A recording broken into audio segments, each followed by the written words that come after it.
নমস্কার বন্ধুরা, ফেরারি মন সোহিনী চ্যানেলে আপনাদের সবাইকে স্বাগত জানাই। আশা করি আপনারা খুব ভালো আছেন এবং সুস্থ আছেন। আজ আমি আপনাদের কাছে নিয়ে চলে এসেছি আমার একদম নতুন কাস্ট আয়রনের কুকওয়্যারের সেট নিয়ে। সেট বলতে আমি এখানে একটা প্যান কিনেছি আর একটা আপ্পে প্যান কিনেছি। তো এই নতুন কাস্ট আয়রনের কুকওয়্যারগুলোকে কিভাবে আমি সিজনিং করব এবং তারপরে কিভাবে এগুলোর ওপর আমি রান্না করব এবং সেই রান্না কীরকম টেস্টি হবে সম্পূর্ণটা আমি এই ভিডিওতে আপনাদের সাথে শেয়ার করব। তো একদম স্কিপ করবেন না, কারণ অনেক কিছু টিপস তাহলে আপনারা মিস করে যেতে পারেন। বন্ধুরা, কাস্ট আয়রনের বাসনে রান্না যেমনি টেস্টি হয় তেমনি ভীষণই হেলদি হয়। এই বাসনে রান্না করলে কোনো রকম টক্সিক জিনিস আমাদের শরীরে তো ঢুকছেই না, উল্টে আয়রন ডেফিসিয়েন্সি থাকলে তো এই বাসনে রান্না করা অনেকটাই উপকারী হবে। আমি এই দুটো বাসনই কিন্তু অ্যামাজন থেকে নিয়েছি। দুটো বাসনই কিন্তু প্রি সিজন করা রয়েছে, বাট তাও আমি না বাড়িতে একবার সিজনিং করে নেব এবং আপনাদের সঙ্গে এটা ভালো করে শেয়ার করব, যাতে আপনাদেরও প্রথম অসুবিধে না হয়।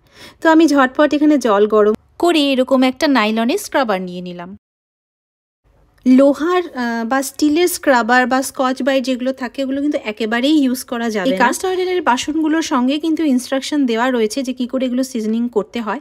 তো আমি এখানে নিয়ে নিয়েছি টিস্যু পেপার আর কিছু শুকনো কাপড়, কিচেন টাওয়েল, যেগুলো আমার একদম ড্রাই, একেবারেই ড্রাই, কারণ এই ড্রাই ক্লথগুলোই আমার পরে কাজে লাগবে। তো জল মোটামুটি গরম হয়ে গেছে, খুব বেশি গরম আমি করিনি, মোটামুটি ওয়ার্মের ওপর একটু গরম হয়েছে। তো আমি খুব হালকা সাবান জল দিয়েছি, যেটা প্রিল আমি ইউজ করি, সেটা দিয়ে আমি এখন এই কাস্ট আয়রনের যে তাওয়াটা, এটা ফার্স্টে আমি একটু রাব করে নিচ্ছি। এতে করে কি হবে, এর মধ্যে যে ধুলো ময়লাগুলো রয়েছে সবটা পরিষ্কার হয়ে যাবে। ভালোভাবে পরিষ্কার করে নিতে হবে আগে।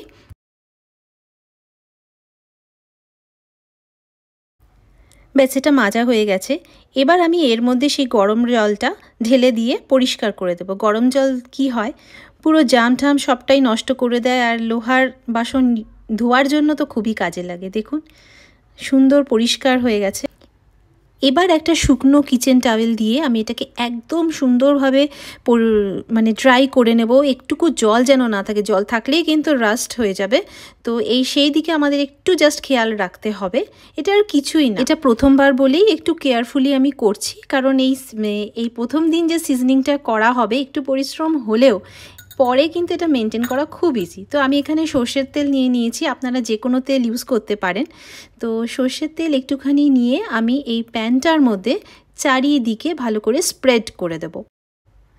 তেল স্প্রেড করে দিলে, ভালো করে লাগিয়ে দিলে কিন্তু এতে কোনো দিন রাস্ট পড়বে না, পড়বেই না। ভীষণ সুন্দর, এটা ভালোভাবে কাজ করবে আর সারা জীবন ভালোভাবে থাকবে। আপনি জেনারেশন টু জেনারেশন এটা ইউজ করতে পারবে যদি সিজনিং ভালো করে করা হয়। তেলটা কিন্তু শুধু একদিকে নয়, পেছন দিকটা বা চারপাশে হ্যান্ডেলে প্রত্যেকটা কোনায় কোনায় তেলটা ভালো করে স্প্রেড করে দিতে হবে। হ্যাঁ, তবেই এটা প্রপার ননস্টিকের মতন বিহেভ করবে। তেল সবসময় রাস্ট থেকেই লোহাকে প্রোটেক্ট করে।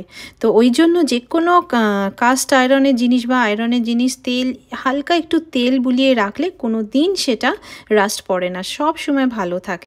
তো আমার তেল লাগানো মোটামুটি কমপ্লিট হয়ে গেছে। এবার আমি এটা লো ফ্লেমে গ্যাসে বসিয়ে রাখলাম। কখনো হাই করবেন না, আমি তো করিনি, সবসময় লো ফ্লেমে বসিয়ে রাখতে হবে যতক্ষণ না ধোঁয়া উঠছে। এই যে দেখুন ধোঁয়া উঠছে, নিজের মতনই গরম হয়েছে। ব্যাস, এখন আমি গ্যাসের সুইচটা অফ এবং এটা ঠান্ডা হওয়ার জন্য সাইডে রেখে দেবো। তাওয়া এবং আপ্পে প্যান দুটোই আমি এই সেম প্রসেসে 3বার করে রিপিট করেছি, যেরকম ইনস্ট্রাকশনে দেওয়া ছিল, এবং এগুলো আমার এখন প্রি সিজন প্রপারলি হয়ে গেছে। এবার আমি এগুলোতে কিছু রান্না করব না, অবশ্যই খাবার জন্য নয়, জাস্ট এটাকে কাজে লাগানোর জন্য। এই ছোট ছোট পেঁয়াজ কুচি নিয়েছি। আমি অনেক ভিডিওতেই দেখেছি যে পেঁয়াজ দিয়েই স্টার্ট করে আপ্পে প্যানগুলো, তো তাতে খুব ভালো আর কি বোঝা যায় যে প্রপার রান্না হচ্ছে কি না। এতক্ষণ ধরে তো সিজনিং করলাম, জানি না এগুলো পুড়ে পুড়ে যাবে না তলায় লেগে যাবে। তো মোটামুটি ভাজা তো ভালোই হচ্ছে, আপনারা এখানে দেখতে পাচ্ছেন। আর মিডলের দিকটা না একটু আগে হিটটা বেশি হয়ে যায়, আর চারপাশের যে জায়গাটা রয়েছে ওখানে হিটটা একটু দেরিতে স্প্রেড করে। তো আমার প্রথম রান্না পেঁয়াজ ভাজা আপ্পে প্যানে তো দারুণই হচ্ছে, একটুকুও লেগে যায়নি বা পুড়ে যায়নি, পুরোটাই মিডিয়াম হিটে বানাচ্ছি। আমি তো বেশ আনন্দ পাচ্ছি, খুবই ভালো লাগছে। আপনাদের কেমন লাগছে জানাবেন অবশ্যই। এবার হলো প্যানের পালা। প্যানের টেস্ট আছে, প্যানে আমি টেস্ট করব পেঁয়াজ ভেজে। তো দেখা যাক কি। এই দিকটা না একটু কেমন দাগ লাগছে, অ্যাকচুয়ালি টিস্যু পেপার দিয়ে গরম তাওয়ার মধ্যে আমি একটু তেলটা স্প্রেড করেছিলাম বলে ওরম হয়ে গেছে, তো ওটা কোনো ম্যাটার করে না। তো আমি তাওয়া আপাতত বসিয়ে দিলাম।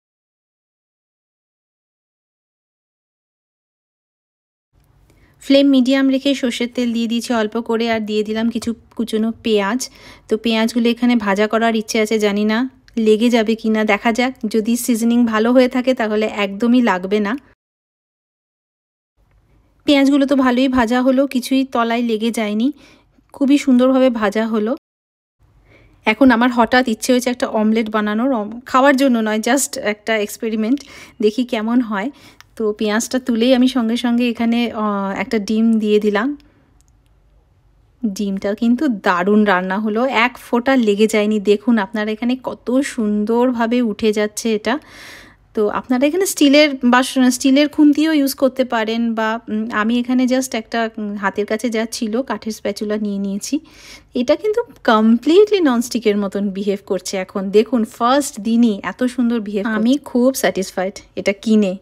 আর কি বলবো, দারুণ আনন্দ লাগছে। যখন তখন যে কোনো টুকটাক ভাজা করা যাবে, অমলেট বানানো যাবে, পোচ, উত্তাপাম, চিলা, যা ইচ্ছে বানাতে পারবো এর মধ্যে আমি।